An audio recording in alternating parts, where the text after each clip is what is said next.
Hello everybody, welcome to today's pre-match press conference with Dwaine Pretorius of South Africa.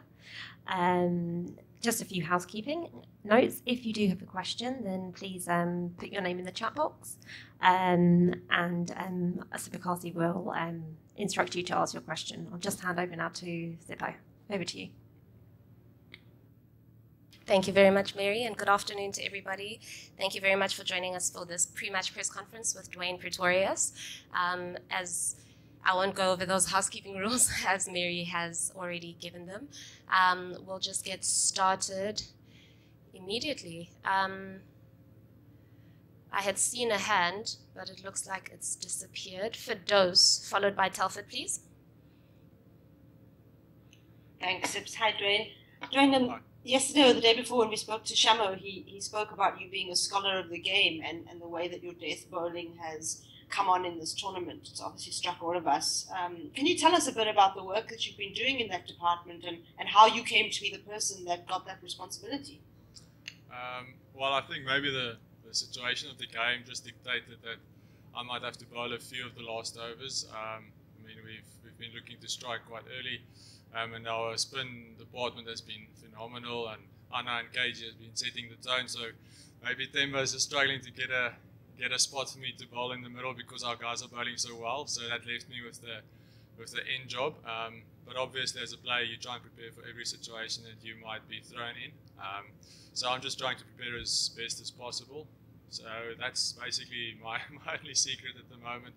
Trying to make sure that I'm prepared for any situation, any over that I might need to bowl, and making sure that I'm up for that challenge. Thank you. Telford?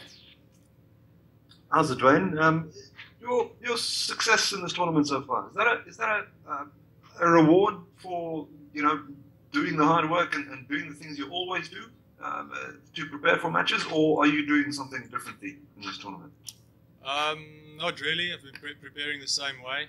Maybe it's just gone my way a bit. I mean, our bowling lineup is bowling so well. Any of those other four guys could be picking up wickets.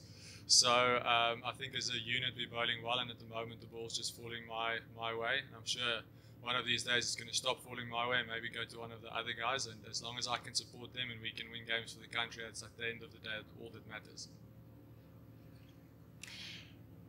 Ken up next, and please indicate on the chat panel if you'd like to ask a question. Thanks, hi, Dwaine. Yes, very well done.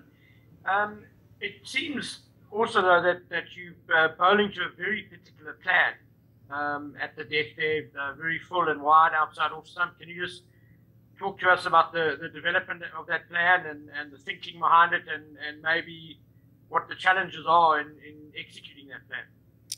Yeah, look, obviously I think the dangers at the death are being predictable. So I'm trying to vary my pace and my length quite a bit, even though my line is the same. Keeping the guys guessing, and then like I think I had another interview where I said trying to make sure that I'm bowling to the batters' plan C's and D's instead of their plan A. Yeah, it's not an ego battle out there. It's trying to be effective as most as possible. If I can do a job for the team again and put us in a better situation, I'm willing to do that ugly job, if you want to call it that. Something that doesn't necessarily always look the prettiest, but when it's very effective. And I've built my whole career on that. So trying to do the best job that I can do for the team. Dennis, followed by Spoo. How's it, Dwaine? Just sort of a follow up on that.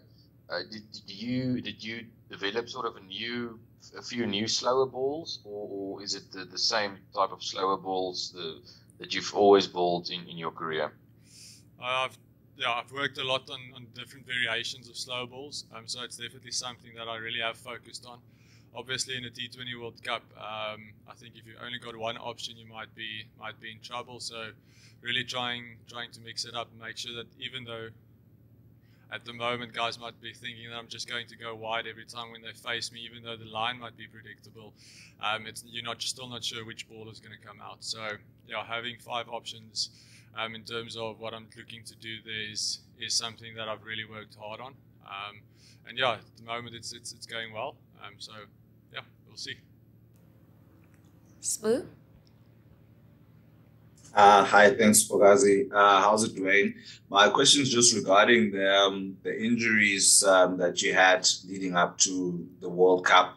How fearful were you that you would not get a spot in this team, especially considering how many other guys were knocking on the all-rounder doors? Vivian Mulder, George Linda, who came into the team and did well. Andile Bushukwayo has been in and around the team for a while. And has that sort of pushed you as well in terms of keeping your performances up and so you can keep a place in this team? No, look, you mentioned a few great players there. Anyone can fill the spot of the all-rounder. They're really good players. From my side, it was a very frustrating time in my career. First a rib fracture, taking a catch, then missing out in terms of COVID. So yeah, it was a bit of a challenge. Day one after getting COVID, I was stressed.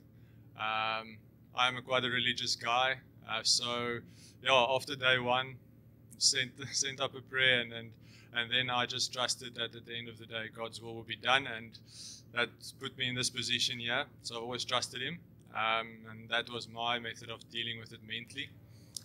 But yeah, obviously coming back into the fold before Sri Lanka, making sure that I can take as much lessons from the team that they took from the West Indies tour, and made sure that I can contribute in a way.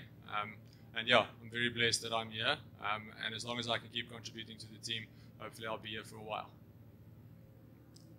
Aditya? How's it doing? My question is that after the last game, how confident is the batting unit, given that even David Miller has struck form? No, it's awesome. I think Shamo likes touching on it, and I want to touch on it again. I mean, our whole team, batting, bowling, whatever, and we're not relying on one or two superstars to get us over the line. Our whole team is contributing every time, and we could see it again in the last match. Yeah, David came to the floor. Even Temba taking us deep on difficult conditions. And if you go through even the warm-up matches, there's a lot of guys that have gone in, scored runs. So I think overall our team is in a very good space at the moment, but we're not taking any matches or any results for granted.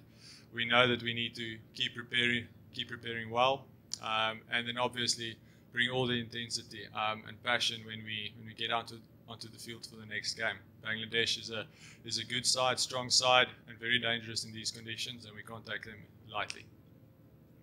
Fidos, Percy, I see that you've got your hand up for a question. If it's in Afrikaans, we'll take a question at the end, and then Zahir. So we'll go Fidos and then Zahir, and then Percy, you'll take your Afrikaans questions after. Ben, you mentioned having COVID. I'm just interested to know, what is the recovery process like for an elite athlete? I mean, when Heinrich Clausen spoke about it, it sounded like it was quite bad. How do you get back into it? Well, I was very fortunate when I had it. If I didn't test, I probably would have thought I've just got a little bit of a stuffy nose. So obviously Cricket South Africa has got their protocols in place, and I followed that. It's like a 10-day process for you to get back to just normal running, making sure that you can cope with the stresses. And I got through it quite easily. I know there is some other players that might have struggled in the past, but yeah, again, I was quite fortunate, so I could get back onto the park and start training quite early. But yeah, again, very fortunate in that regard, and I know there's some players that have it a bit more tough than I had. Zahir, Ken, and then we'll finish with Percy. Hi, Dwaine. Obviously, you guys have played some two high-intensity games, the West Indies one, and then obviously on Saturday again against Sri Lanka. How do you maintain that intensity, that level that you guys are at to bring that amount of energy that we saw in the field? How do you bring that again in a game against a team that can't qualify actually anymore? Well, I think, to be honest with you, we've been really good in terms of our recovery protocols. Also the amount of energy we expend during training sessions. The medical staff and the coaching staff has been really hard on us by not doing anything that is unnecessary. So I think we're managing our energy levels really well. And then obviously the basic one, I mean, with this Protea in your, where is it there? With this Protea in your chest, I mean, you need to bring the passion, you need to bring the energy. It doesn't really matter how how tired you are. We know back home there's a lot of people rooting for us, and we really appreciate them. And the worst thing we want to do is let them down. So every day when we go over that line, we make sure that we leave everything on the field. And another nice thing with this game is we've got, I think, 3 days before we play England. So leave everything on the field, and we've got a few days to recover. And I'm sure everyone will bring their highest intensity possible. Okay, we'll take Ken, and then we'll do Smooth, the last English question, and then we'll move to Percival in Afrikaans. Guys, sorry, we have to finish after that. No more questions. Dwaine, Sri Lanka, now Bangladesh, both qualifiers, both subcontinental teams, both with South African coaches. Do you feel Bangladesh are going to bring a similar sort of game plan to Sri Lanka, or are they a very different proposition? Well, I'm not really sure what the game plan would be, but if you look at the whole the whole structure of the World Cup at the moment, it looks like teams are taking care of the power play. They're realizing that if you lose a few quick wickets there, that is going to be, you're going to be in danger there. So I think they might take it as deep as Sri Lanka tried to do, and then see where they can end off in the death. So I think overall the structure will be very much the same. So it's obviously up to us to upset that. And make sure that they can't play the game that they would like to play. So however we're going to go about it, that's obviously our plan to make sure that we upset their way of thinking. Smooth?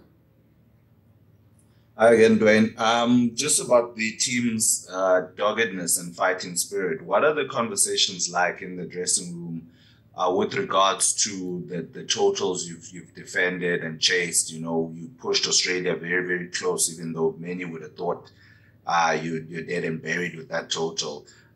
Just talk to us about the fighting spirit and that never say die attitude that we've seen in these last 3 matches, especially with what's happened off the field.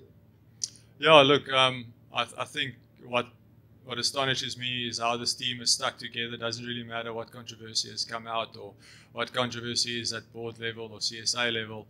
This team, we've been together for quite a while now. I mean, if you think of when this group of, let's say, 20 players got together, it's been a few months now. So the guys are really, I mean, it's a cliche, but we really are forming a family. And that's probably one of the biggest advantages we have when it comes to COVID and bubble life. You're really forced to spend a lot of time together, and you start realizing how much it actually means to each other to be playing for your country. So it's a special moment for all of us, and that's why it doesn't really matter if it's a single, if it's a noble or a wide. Whenever we might give that away, know that we're going to fight to get that back, and we're not going to stop fighting until that last ball is bowled. And you could see that again in our game against Sri Lanka, Australia, even against the West Indies. We're not going to leave anything to chance, and we're going to give it our all every match. And that I can promise you, that's our promise to each other in the team every day. Thank you, Dwaine. And we'll move on to Percy. 2 questions in Afrikaans. Sibukazi, thank you so much. Goeiemiddag, Dwaine. Dwaine, kortliks, het gedeeltelik my vraag beantwoord. Nou in Engels, so ek gaan die eerste vraag net vra, hoe is die gees in die kamp op die oomblik, veral na die eerste wedstryd, na die tweede wedstryd, en soos my kollega gevra, natuurlik veral met die drama wat van die veld af was? Ja, kyk, die gees in die span is awesome. Op die huidige stadium, om maar wen deur te trek, soos ons nou die aand het, is awesome, en is even nog cooler vir jou spangees. So dit is awesome. Ek meen om 'n wen te kry teen Wes-Indië na wat gebeur het die oggend voor die game, weer eens ook baie goed. Maar daar is ook wat doen mense dit? Ons verstaan dat dit nog nie verby is nie. Ons verstaan dat daar nog 2 baie belangrike games voor ons is. So ons koppe is nie in die lug nie, ons vat dit dag vir dag. Bangladesh, môre, baie vital game. Hulle is 'n goeie span. Ons kan hulle nie te ligtelik opneem nie. So van ons kant af, ons is heeltemal ingezoon vir môre, gefokus, en ons gaan ons beste gee môre op daai veld. En dan net 'n opvolgvraag dan, jy het weer eens gedeeltelik my vraag beantwoord dan. Gewoonlik gebruik sportmense in geheel, nie net julle as cricketmense, maar geheel, julle gebruik gewoonlik die klise, ek sê dit baie versigtig, julle fokus net op een wedstryd op 'n verslag. Maar kan julle nou, waar julle tans in die kompetisie is, kan julle net fokus op Bangladesh, of hou julle gedeeltelik julle oog ook op wat Engeland vir julle voorberei, of wat ek nog voor hulle teen Engeland? Wel in my opinie, ek weet, dis nou vir my, en ek kry die gevoel van die ander spelers, Maar van my kant af, as ons nie môre wen nie, maak Engeland nie regtig saak nie. So ons moet môre wen. Môre is 'n wen game. Ons moet dis knockouts vir ons van hier af. En dis hoe ons dit sien. So ek seker die span sien dit ook so. In ons team meetings, ons team chats, ons preparation nou, die intensiteit was daar gewees. Dieselfde beplanning, dieselfde tyd vir die ons altyd insit vir elke game was daar gewees. So ja, nee, ons vat hierdie regtig nie ligtelik op nie en ons is gefokus op hierdie een game en hierna kan ons worry oor Engeland. Soos ek gesê het, ons het 3 dae na hierdie game om te worry oor Engeland en dan sal ons oor hulle dink. Nou eers Bangladesh. Baie dankie Dwaine. Thank you so much. Thank you very much, Percy. And thank you to everybody who joined us this afternoon. We'll chat to you guys tomorrow. Thank you. Good luck. Yes, thank you. Thanks, Dwaine. Best of luck. Good luck.